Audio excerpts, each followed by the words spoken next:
Michael is taking time away during an important deal from his job to stay in Ohio for his late sister's kids over the weekend. The place is an open farm with animals walking freely around and inside the house. Reaching there, the family service worker, Gretchen, tells him they still haven't found any suitable family for the kids. Until then, he is the foster parent of those kids. Michael wants to go back after the weekend due to his important deal, but Gretchen can only try to find someone suitable and not send the kids to the wrong family. An officer also comes up in between giving Michael bills of the kids, breaking into an amusement park, and messing with and stealing things. He is also given the pending bills of his sister's ballet studio to either pay them or evacuate the place. Ironically, this is how Michael got to know his sister Janet owned a ballet studio. Before leaving, Gretchen tells him that he'd have to come down to the office to talk since there are no cell or internet services in this area. Entering the house, he finds animals rather than humans inside, and it wouldn't feel like someone is still living there with all the mess and dirty things stacked up everywhere. Soon, Michael finds one of the kids on the roof with a llama head and the others in the barn. He tries talking, but they refuse to respond. Coming back, Michael decides to focus on working on his project because he isn't interested in talking either. However, as he is working, the kids keep throwing stuff at him, to the extent that they throw a hard ball and hurt his forehead. At lunch, the kids are eating wildly as well since there is no concept of cleaning or cooking. They are putting and chewing everything they can. Michael decides to tell them about his real estate job as if they are even a little bit interested. The conversation enters with Simon farting and everyone talking about it on the lunch table. Before he can leave, Justice mentions a disturbing statement about Mike being incapable of love. At night, Mike puts blankets and switches lights off for the kids who fell asleep. Justice is in the pantry writing a letter to someone and accepts that it might be a love letter. Before he can go upstairs, Justice asks if Michael is going to be there when he wakes up the next day. However, it is hard to tell if he is hoping for it or not. Once Michael sleeps, the kids go out, light up a bonfire, and dance around. The next morning, Mike finds the kids not only driving around his Porsche, but also trying to experiment with jumping it over the pool. Mike tells them it is impossible with the ramp and Justice's size, and luckily he listens. The Porsche is saved. When Mike asks for cell reception, the kids mess with him to the extent of making him fall into a freezing lake. After ranting to the kids, Mike goes to Gretchen's office and rants to her as well. Not only about the pranksters, but also about how important the deal at his job is, and he might lose it to a lame person. Gretchen tries to explain that there are more lives at stake than his job, and tells him to relax and they'll hopefully figure something out. When Mike comes back, the kids tell him they are hungry and that he needs to butcher a chicken so they can cook and eat it. Mike is not ready to do that, but nothing easier than gaslighting a man by questioning his manhood. He is told that real men have no issue catching and killing a chicken, so he agrees. The next moments are utter chaos as Mike runs around the chickens trying to catch one. He falls and misses but doesn't stop. Eventually, he does catch one, but the kids tell him he passed the test so he can leave the rest to them. After that, the kids enjoy the chicken and Mike eats it too. Justice turns out to be a vegetarian. Once the lunch is over, the kids tell Mike to teach them since they are homeschooled.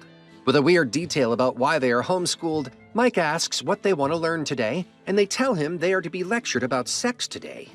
The next few hours are not just awkward, but the little ones keep cutting him off with weird questions or comments. Justice seems to be listening to the lecture, though.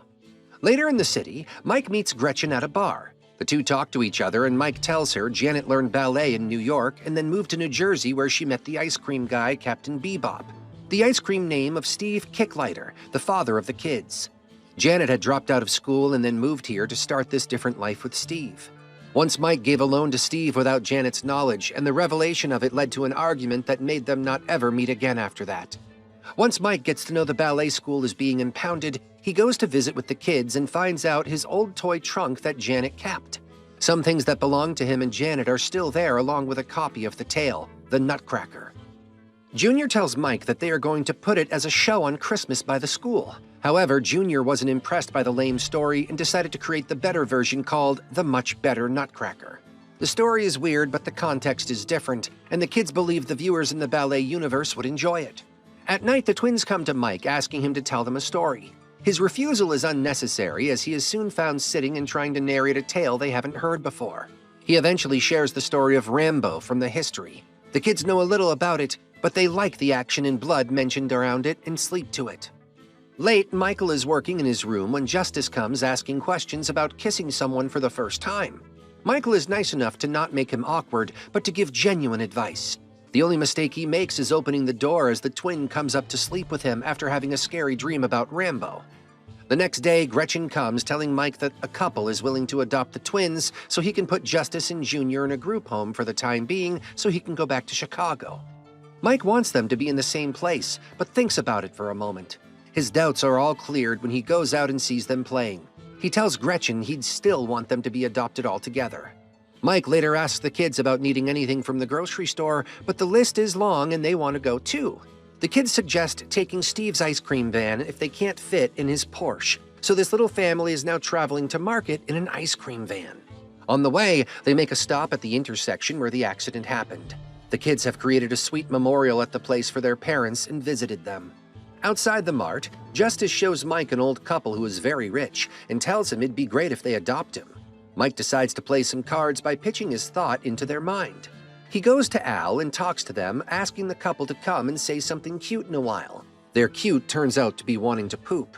However, it doesn't go bad since Al's daughter went to Janet's studio. Al invites Mike and the kids to the Christmas lunch at his place. At Al's place, Mike goes to talk to Al while Justice sees Mia, his crush, there. Good thing she likes him too and doesn't make fun of them like other kids. While the little ones play outside with the mascot, Mike suggests Al about adopting those kids, which Al says his wife will be thrilled about. On the other hand, Justice and Mia are spending time together. Things are going pretty smoothly for them. Justice and Mia even kiss each other, making Justice decide he is going to marry this girl. Too soon for that, though. On the table, Mike gets another offer for the kids, but soon the happy bubble is broken when Simon ends up playing a block on the gold cart's race and the cart drives itself into the whole decoration with Jesus that Al and his wife had done, so eventually they were sent away. Mike is mad at them, but at home hears their reviews from orphanages. He already wasn't in favor of it, and then Junior reminded him of Rose. After this, Mike visits Rose's house to only find she has already adopted multiple kids, but their blank faces and overheard conversations show she doesn't treat them the best and probably uses them to get official funds. On the way back, Mike gets a call about losing the deal to the lame colleague, David. He is told to be creative in finding the kids' foster parents so he can come back. Lucky enough, Mike sees Justice teaching his brother ballet one morning, making him get an idea for them to act on the better version of Nutcracker in the theater. People will come in, watch the kids, and be impressed, and this will help them find foster parents. Everyone other than Justice likes the idea. Justice just doesn't want to perform in front of people because his mother isn't there to watch. Mike starts the training of the kids for the show, but soon realizes they need a proper dancer for the performance and that it is only Justice. He prepares a perfect deal for Justice and asks him if he'd participate if Mia was also part of the play. Justice assumes that he is bluffing, but Mike has already asked Mia, and she responded that she is going to marry Justice one day.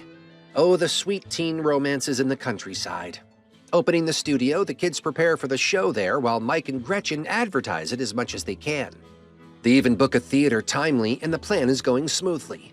Till Christmas, there are not only preparations, but a lot of sweet memories built between Mike and the kids as well. Around 500 people come to watch the issue. The kids on the backstage are getting ready and thinking about the possibility of Mike adopting them. However, Mike messes up when Gretchen tells him that the kids have started to think this way, and then responds with calling the kids a pain. This is heard by Simon, but a phone call from his office requesting him to come back breaks the flow of the conversation. By the time Mike follows him, all the kids have already disappeared. Michael assumes the show is over, but the kids just decided to play on that signal to pay tribute to their late parents. Mia informed her mother and the general public while Mike got to know when the background kids came for props. On the signal, the traffic is blocked as the kids execute a whole performance as if traffic doesn't matter. The performance is eye-catching for everyone passing by and prettily executed.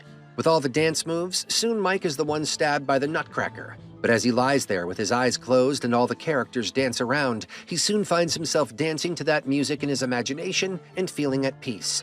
Once the fulfilling performance is complete, Justice helps Mike up and asks the same question as every night: if he is going to still be there when they wake up the next day.